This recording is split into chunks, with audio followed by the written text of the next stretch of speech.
Okay, അടുത്ത question നമുക്ക് എങ്ങനെ ചെയ്യാം? 2 ക്വസ്റ്റ്യൻ നമ്മൾ ചെയ്തു. അതിലെ ഡൗട്ടുകൾ പലരും ചോദിച്ചിട്ടുണ്ട്.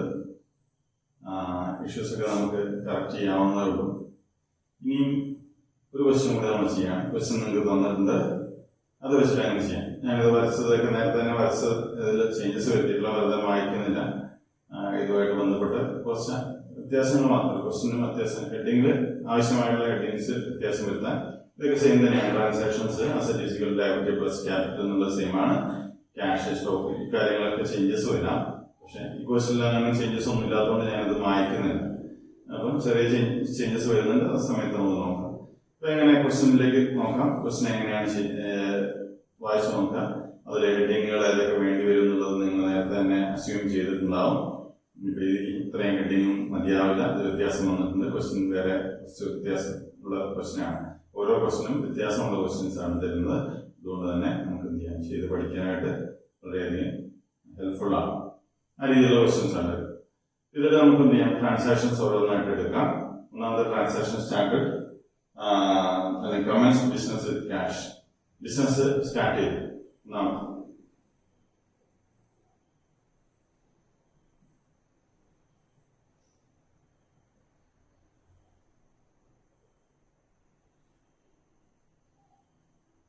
Start business with cash. Business start ചെയ്തു അല്ലെങ്കിൽ കമൻസ് ബിസിനസ് വിത്ത് ക്യാഷ്, എല്ലാം സെയിം തന്നെയാണ്. ബിസിനസ് സ്റ്റാർട്ട് ചെയ്യുന്നു. 50,000 rupees വെച്ചിട്ടാണ് സ്റ്റാർട്ട് ചെയ്യുന്നത്.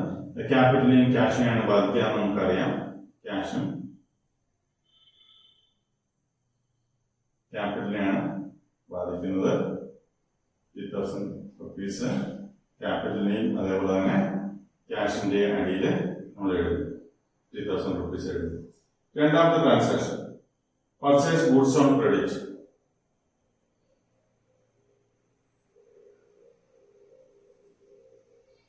ഗുഡ്സ് ഓൺ ക്രെഡിറ്റ്,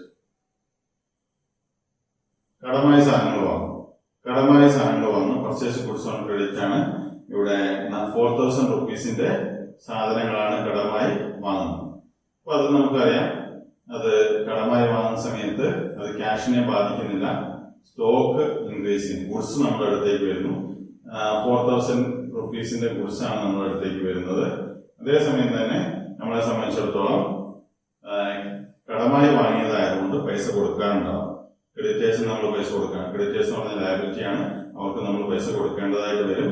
ക്രെഡിറ്റേഴ്സിന് നമ്മൾ പൈസ കൊടുക്കേണ്ടതായിട്ട് വരും. 4,000 rupees ക്രെഡിറ്റേഴ്സിന് കൊടുക്കേണ്ടതായി വരും. 4,000 rupees ക്രെഡിറ്റേഴ്സിന് കൊടുക്കേണ്ടതായിട്ട് വരും. ക്യാപിറ്റലിനെ ബാധിക്കുന്നില്ല. ഒന്നാമത്തെ അക്കൗണ്ടിംഗ് ഇക്വേഷൻ നമുക്ക് കറക്റ്റ് ആണെന്ന് നോക്കാം. 5,000 rupees ക്യാഷ്, 4,000 rupeesന്റെ ഗുഡ്സ്. ഇവിടെ 4,000 50,000 ആണ്. 50,000 പ്ലസ് 50,000. അപ്പൊ രണ്ട് സൈഡിൽ ഈക്വൽ ആയിട്ട് കാണാം. 54,000 ആണ്. രണ്ട് സൈഡിൽ 54,000 ആണ്. ഒന്നാമത്തെ ഇക്വേഷൻ റെഡി ആയിട്ട്. മൂന്നാമത്തെ ട്രാൻസാക്ഷൻ നോക്കാം. ഇവിടെ സാധനങ്ങൾ കടമായി വാങ്ങിയതാണ്. അതുകൊണ്ട് തന്നെ ക്യാഷിനെ ബാധിക്കുന്നില്ല. സ്റ്റോക്ക് നമ്മുടെ അടുത്തേക്ക് ഗുഡ്സ് വന്നു. അതുകൊണ്ട് സ്റ്റോക്കിന്റെ അടിയിൽ എഴുതുന്നു. ഗുഡ്സ് എന്ന് പറയുന്നത് സ്റ്റോക്ക് തന്നെയാണ് എന്നുള്ളത് നമുക്കറിയാം. സ്റ്റോക്കിന്റെ അടിയിൽ എഴുതുന്നു. അതുപോലെ തന്നെ ക്രെഡിറ്റേഴ്സ് ആണ് നമ്മൾ പൈസ അങ്ങോട്ട് കൊടുക്കാനുള്ള ആൾക്കാരാണ്. 4,000 രൂപയുടെ സാധനങ്ങളാണ് വാങ്ങി. അതുകൊണ്ട് തന്നെ 4,000 രൂപ ക്രെഡിറ്റേഴ്സിന് നമ്മൾ അങ്ങോട്ട് പൈസ കൊടുക്കുകയാണ്. 4,000 രൂപ അവരുടെ താഴെയും എഴുതിയിട്ടുണ്ട്. ക്യാപിറ്റലിനെ ബാധിക്കുന്നത് അക്കൗണ്ടിംഗ് ഇക്വേഷൻ നമ്മൾ വെച്ചു. അടുത്ത മൂന്നാമത്തത് പർച്ചേസ്ഡ് ഫർണിച്ചർ.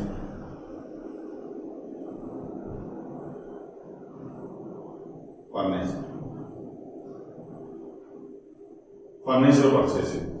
ഫർണിച്ചർ പർച്ചേസ് ചെയ്ത് എന്താ സംഭവിക്കുക നമുക്കറിയാം. ഫർണിച്ചർ എന്ന് പറഞ്ഞൊരു ഫിക്സഡ് അസറ്റ് ആണ്.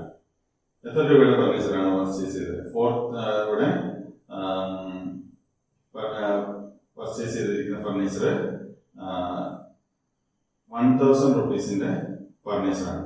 1,000 rupeesന്റെ ഫർണിച്ചറാണ് പർച്ചേസ് ചെയ്തിരിക്കുന്നത്. 1,000 rupeesന്റെ ഫർണിച്ചർ പർച്ചേസ് ചെയ്തു. അപ്പൊ നമുക്കറിയാം അത് ക്യാഷിനെ ബാധിക്കുന്നുണ്ട്. നമ്മുടെ കയ്യിൽ നിന്ന് 1,000 രൂപ നമ്മുടെ കയ്യിൽ നിന്ന് പോകുന്നു. ക്യാഷ് പോകുന്നു. Purchased furniture. അപ്പൊ 1,000 രൂപ ക്യാഷ് ആയിട്ട് കുറയുന്നു. സ്റ്റോക്കിനെ ബാധിക്കുന്നില്ല. അതിന് പകരം ഒരു ഫിക്സഡ് അസറ്റ് നമ്മുടെ അടുത്തേക്ക് വരുന്നു. ഫർണിച്ചർ എന്ന് പറഞ്ഞൊരു ഫിക്സഡ് അസറ്റ് വരുന്നു. ഹെഡിങ്ങിൽ അപ്പോൾ മാറ്റം വരുന്നു. ഫർണിച്ചർ എന്നുള്ള ഫിക്സഡ് അസറ്റ്, ഫർണിച്ചർ എന്നുള്ള ഫിക്സഡ് അസറ്റും കൂടി വരുന്നു. അതിനെ കൂടി ഇതിലേക്ക് വരുന്നു. 1000 രൂപയുടെ ഫർണിച്ചറാണ്. അപ്പൊ അത് പ്ലസ് ആണ്, ഇവിടെ മൈനസ് ആണ്. അത് ക്രെഡിറ്റേഴ്സിനെ ബാധിക്കുന്നില്ല, അതേപോലെ തന്നെ ക്യാപിറ്റലിനെയും ബാധിക്കുന്നില്ല. കാരണം ഇവിടെ ക്യാഷ് കൊടുത്താണ് വാങ്ങുന്നത്. നമ്മുടെ അടുത്ത് ക്യാഷ് പോയി 50,000 റുപ്പീസ് ഉണ്ടായിരുന്നു, അതിൽ നിന്ന് 1000 രൂപ എടുത്ത് കൊടുത്തിട്ട് ഫർണിച്ചർ വാങ്ങി. അപ്പൊ 1000 രൂപയുടെ ഫർണിച്ചർ നമ്മുടെ അടുത്തേക്ക് വരികയും ചെയ്തു. 1000 രൂപയുടെ ഫർണിച്ചർ നമ്മുടെ അടുത്തേക്ക് വരും. ഇനി അക്കൗണ്ടിങ് ഇക്വേഷൻ റെഡിയാണെന്ന് നോക്കാം. ഇവിടെ 50,000 മൈനസ് 1,000 49,000 ആയിട്ട് മാറും. ക്യാഷ് നമ്മുടെ കയ്യിലുള്ള 49,000 ആയിട്ട് മാറും. സ്റ്റോക്കിന്റെ കാര്യത്തിൽ ഒരു വ്യത്യാസമില്ല, 4,000 തന്നെ. ഇവിടെ 1,000 റുപ്പീസിന്റെ ഫർണിച്ചർ നമ്മൾ എടുത്തിട്ടുണ്ട്. ഇവിടെ 4,000 ആണ് ക്രെഡിറ്റേഴ്സ്, 50,000 തന്നെയാണ് ക്യാപിറ്റൽ. ഇതാണ് രണ്ടാമത്തെ അക്കൗണ്ടിങ് ഇക്വേഷൻ. നോക്കാം, ഇവിടെ 49,000 ആയി മാറി. അതേസമയം തന്നെ ഇവിടെ അസറ്റ് കൂടി. നോക്കിക്കഴിഞ്ഞാൽ 54,000 തന്നെയാണ്, രണ്ട് സൈഡിൽ 54,000 തന്നെയാണ്. അപ്പൊ അക്കൗണ്ടിങ് ഇക്വേഷൻ കറക്റ്റ് ആണെന്നുള്ളത് മനസ്സിലാക്കാനായിട്ട് സാധിക്കും. അക്കൗണ്ടിങ് ഇക്വേഷൻ കറക്റ്റ് ആണ്. അക്കൗണ്ടിങ് ഇക്വേഷൻ രണ്ട് സൈഡിലും ഈക്വൽ ആയിട്ട് വരുന്നത്, ഈക്വൽ ടു രണ്ട് സൈഡിലും ഈക്വൽ ആയിട്ട് വരുന്നത്. ഫർണിച്ചർ ആണ്, പുതിയൊരു അസറ്റ് നമ്മുടെ അടുത്തേക്ക് വന്നു. അതുകൊണ്ട് തന്നെ ഹെഡിങ് നമ്മൾ ഇവിടേക്ക് ഒരു ഹെഡിങ് കൂടി ആഡ് ചെയ്തു. ഫർണിച്ചർ എന്നുള്ള ഹെഡിങ് കൂടി വരുന്നു. ക്യാഷ് നമ്മുടെ അടുത്ത് 1000 രൂപയുടെ ക്യാഷ് കുറയുന്നു. അതേപോലെ തന്നെ ഫർണിച്ചർ 1000 രൂപയുടെ ഫർണിച്ചർ നമുക്ക് കൂടുന്നു. അടുത്ത നാലാമത്തെ ട്രാൻസാക്ഷൻ നോക്കുക. എന്താണ്? Cash paid to creditors. Cash paid to creditors. Cash paid to creditors എത്രയാണ്? 3,000 റുപ്പീസ് ആണ്. 3,000 rupees cash paid to creditors.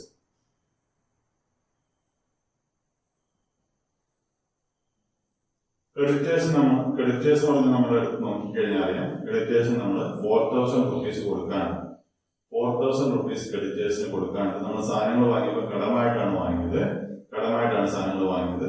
4,000 rupees ക്രെഡിറ്റേഴ്സിന് കൊടുക്കാണ്. ആ 4,000 നമ്മൾ കൊടുക്കുക.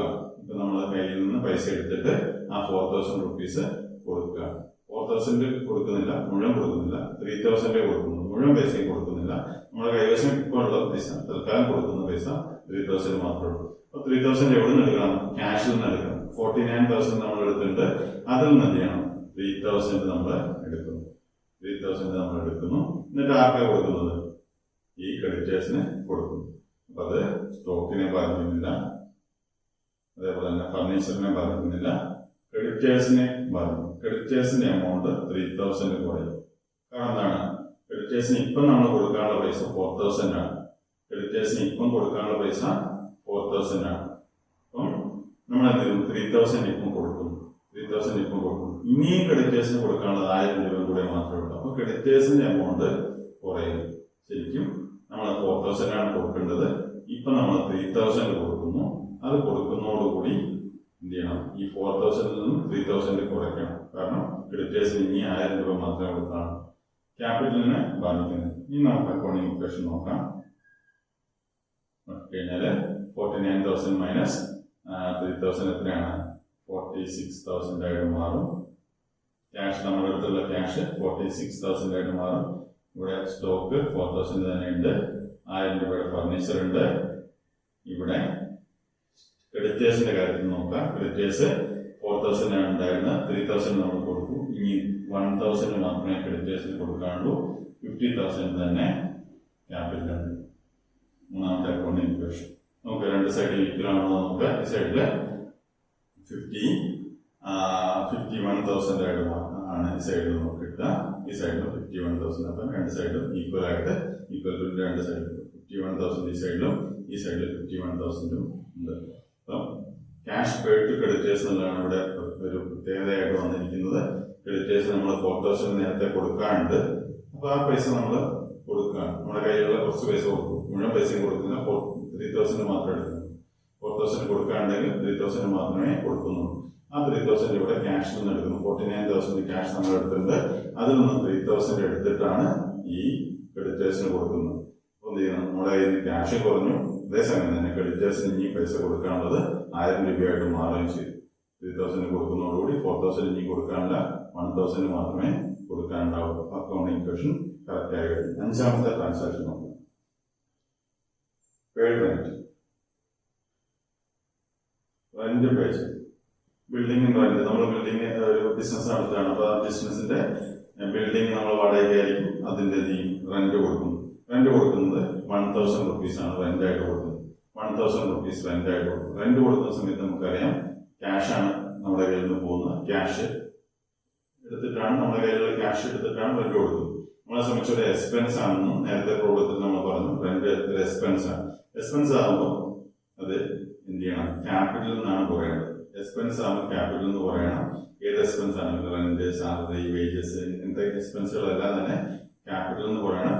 അതേപോലെ തന്നെ ക്യാഷിൽ നിന്ന് പറയണം. 1000 നമ്മളിവിടെ 1000 rupees ആണ് റെന്റ് ആയിട്ട് കൊടുക്കുന്നത്. അത് സ്റ്റോക്കിനെ ബാധിക്കുന്നില്ല, അതേപോലെ തന്നെ ഫർണിച്ചറിനെ ബാധിക്കുന്നില്ല, ഇവിടെ ക്രെഡിറ്റേഴ്സിനെ ബാധിക്കുന്നില്ല. എന്ത് ചെയ്യണം? ക്യാപിറ്റലിനെ ബാധിക്കുന്നില്ല. ക്യാപിറ്റലിൽ നിന്ന് വേണം ഈ റെന്റ് കൊടുക്കാൻ. റെന്റ് എന്ന് പറയുന്ന ഒരു എക്സ്പെൻസ് ആണ്. ആ എക്സ്പെൻസ് കൊടുക്കുമ്പോൾ നമ്മൾ എന്ത് ചെയ്യണം? അത് ക്യാപിറ്റലിനെയാണ് ബാധിക്കുന്നത്. അതുകൊണ്ട് തന്നെ ക്യാപിറ്റലിൽ നിന്ന് വേണം ആ പൈസ കുറയ്ക്കാൻ വേണ്ടി. ഇത് നോക്കാം, ഇതിന്റെ അക്കൗണ്ടിങ് ഇക്വേഷൻ നോക്കാം. ഇവിടെ എത്രയായിട്ട് മാറും? 45,000 ആയിട്ട് മാറും. അതേസമയം തന്നെ ഇവിടെ 4,000 തന്നെ ഉണ്ടാവും.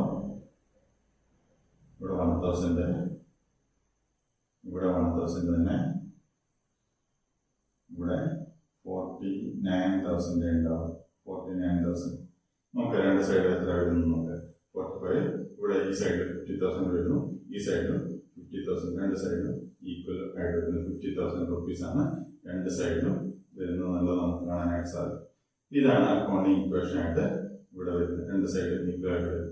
ഇനി ഒരു ട്രാൻസാക്ഷൻ കൂടി എക്സാമ്പിൾ ആയിട്ട്, സ്പേസ് ഇല്ല എന്നാലും കൂടി ഒരു ട്രാൻസാക്ഷൻ നോക്കാം. ഇതോടുകൂടി ക്വസ്റ്റിന്റെ ഇത് കഴിഞ്ഞു. നമുക്കൊരു ക്വസ്റ്റ്യൻ കൂടി, ഒരു ട്രാൻസാക്ഷൻ കൂടി വെറുതെ എഴുതി നോക്കാം. നമുക്ക് എന്ത് ചെയ്യാം? കമ്മീഷൻ റിസീവ് ചെയ്യും. നമുക്ക് ഇങ്ങോട്ട് കമ്മീഷൻ റിസീവ് ചെയ്യും. വെറുതെ എഴുതി നോക്കാം. സ്പേസ് ഇല്ല, ഉള്ള സ്പേസ് നമുക്ക് എഴുതാം. നിങ്ങൾ നോട്ടിലേക്ക് എഴുതുന്ന സമയത്ത് അതുകൂടി ശ്രദ്ധിച്ചാൽ മതി. 6ാമത് റിസീവ്ഡ് കമ്മീഷൻ.